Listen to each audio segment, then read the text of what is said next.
السلام عليكم ورحمة الله وبركاته. كيفكم يا جماعة؟ إن شاء الله تضلوا بألف صحة وخير، وتحياتي للجميع وأهلا وسهلا فيكم. هذا الفيديو هيك عفوي عشان أروح أحكي لكم كيف صار معانا الحادث يا جماعة. وشكرا لكل شخص جاني على الخاص، وشكرا لكل شخص كتب لي بالتعليقات، وشكرا لكل شخص دعالي إنه الله يشفيني. تحياتي لكم جميعا. يا جماعة، كل ما هنالك، أنا كنت رايح على المحل اللي بشتغل فيه أنا وعمر. عمر هو نفسه اللي بيشتغل معي بالقناة. فقلت له جهز لي عدة التصوير، خذ لي المنصب، خذ لي المايك، خذ لي الأغراض اللي بتلزمنا هنيك. بدنا نصور بالمحل شي مقطع فيديو اليوم، صارنا زمان قاطعين القناة. قال لي تكرم عينك. أنا نزلت سبقته لتحت. طلعت المتور من عند جاري، كنت حاط المتور عند جاري. جاني شخص كان عم يعبي مي لمكتب سيارات حوالينا. قال لي لك ولا للديب؟ قلنا له خس الديب. قال لي انقطعنا من البنزين وبدنا لتر بنزين. قلنا له أهلا وسهلا. قلنا يعني فعل خير من الصبح، لسه عدني الصبح، تفضل طلع. طلعنا أبعد عن الطريق 20-25 متر تقريبا. مشينا لراس الطريق يا جماعة، دولاب كربج قدامي، ورحنا منبطحين على الأرض. الزلمة قلب فوقي، فورا طق كتفي. صرت صيح أنا، صرت صيح إنه خلع كتفي خلع كتفي. كنت مفكر إنه كتفي انخلع. اجت العالم تركض، اجى عمر، اجوا جيراننا شالونا. الشاب الحمد لله ما صار شيء هذاك. انا الحمد لله على كل حال. صار في كسر، اسعفوني على المشفى، صوروني على السريع صورة الكتف. قال في عندك كسر بالكتف، بس هذا ما بيتجبر، بدك تحط له وشاح. قلنا له نحط لنا وشاح، بس ايش وانا الدنيا ما عم تشيلني، وجع وعم صيح وكذا بالمشفى. قال والله ما عنا وشاحات. ربطوا لي اياها بشاش. شفتوا هذا الشاش اللي بالصورة اللي منشورة عندي على المنتدى؟ والله يا شباب، بعد ما ربطوا لنا اياها وطالعوني على البيت، قالوا لي خالصين خذ لك حبات مهدئ وكذا، وما بنحسن نعطيك اكثر من هيك. طلعنا، ما نمت الليل ولا هديت ولا شيء. تاني يوم ركبنا وطلعنا على مشفى تاني. المشفى التاني يعني مشفى كبير، وعرفت شلون اكبر من هاي المشفى اللي رحنا عليها بالاول. رجعوا عادوا لي الصور. رجعوا أعطوني تحاليل، جميع تحاليل دم مع كل شيء. يعني ما خلوا تحليل ما عملوا لي إياه. طلبوا لي صورة إيكول البطن، خايفين إنه مثلا يكون في تمزق بالبطن أو شيء. وأنا وينكم يعني إيدي ما عم تحملني من الوجع. هن عم بيحللوا لي وكذا، وأنا بقول لهم شوفوا لي إيدي. بيقولوا لنا يلا آخر شيء إيدك لأنه ما بتتجبر. لو أنت تجبر جبرناها، بس بدها وشاح كمان، ما عندهم وشاحات. هاي المصيبة يعني. طلعنا رحنا عملنا صورة ياكل البطن. فاجى الدكتور هون، خوفني. قال لي من ايمت عندك مي بالصدر؟ على صدرك في مي؟ قلت له والله ما عندي مي. يعني هون صار في خوف وارتباك، يعني انه مثلا على اثر الوقعة او على الحادث او شيء.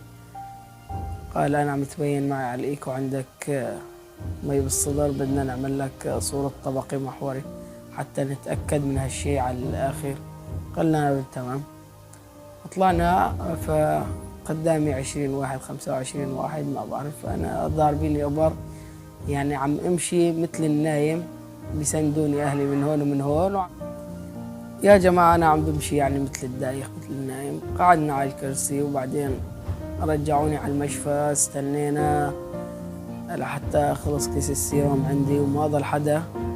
يعني الحمد لله الله يجزيه الخير، صاحب الطبق المحوري قال لي خلص وحأتركك آخر شخص وصور لك لما ما بيضل زحمة، لأنه شافني تعبان كتير، ما عم بحسن لا أمشي ولا أتحرك ولا شيء. رحنا صورنا طبقي محوري. الحمد لله كان في خوف. صرت أدعي ربي إنه ما بيطلع معي إنه مي بالصدر، والحمد لله رب العالمين. أخذناها على الطبيب الجراح، قال الحمد لله الأمور سليمة وما معه لا مي ولا شيء، بس هاي صورة الإيكو خربطت معكم. والحمد لله يا رب العالمين طلع معنا مي بالصدر، والحمد لله على كل حال. دعينا يعني لحتى قلنا حاج، لأنه شيء بخوف. يعني المي بالصدر أكيد بدها عملية جراحي أو شيء، لهيك أخذوها مثلا مع طبيب جراح وشافها. الحمد لله على كل حال. ويا جماعة شكرا لكم كتير، ونحن فيكم كبار، ويعني بعرف انه صار لنا زمان قاطعين على القناة. كنا بدنا نصور انا وعمر سكتشات قبل شهر رمضان، لشهر رمضان هن بدنا نصورن، عرفتوا كيف؟ يعني بنجهز لانه برمضان يعني بصير الشغل اكثر والشي متعب والصيام وهيك الواحد ما بلحق. بس الحمد لله على كل حال، يعني صار معنا الحادث وكسر وما كان احسن نصور، عرفتوا كيف؟ وعندي فيديوهين ان شاء الله راح انزل لكم اياها التسليكيات، هذول كانوا جاهزين عندي من قبل. وشو بنحسن ان شاء الله نصور بس اتحسن راح نصور لكم.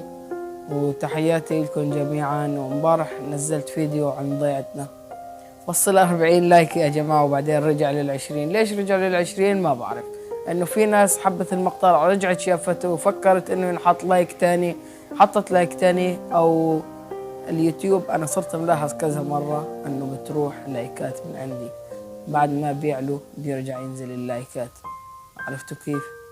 وما بعرف ليش هاي الشغلة بتصير باليوتيوب، هي خربطة من اليوتيوب، او هو الشخص اللي يشوف الفيديو مرة تانية بيرجع مثلا يفكر انه ينحط لايك تاني بحط لايك تاني، ما بعرف.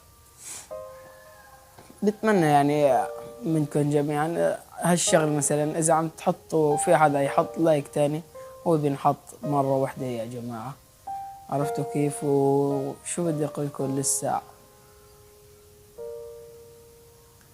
ان شاء الله راح اصير افتح بثوث مباشرة هاي الكم يوم، بس حتى يتحسن وضعي يعني اكثر، صير نتناقش بامور هاليوتيوب.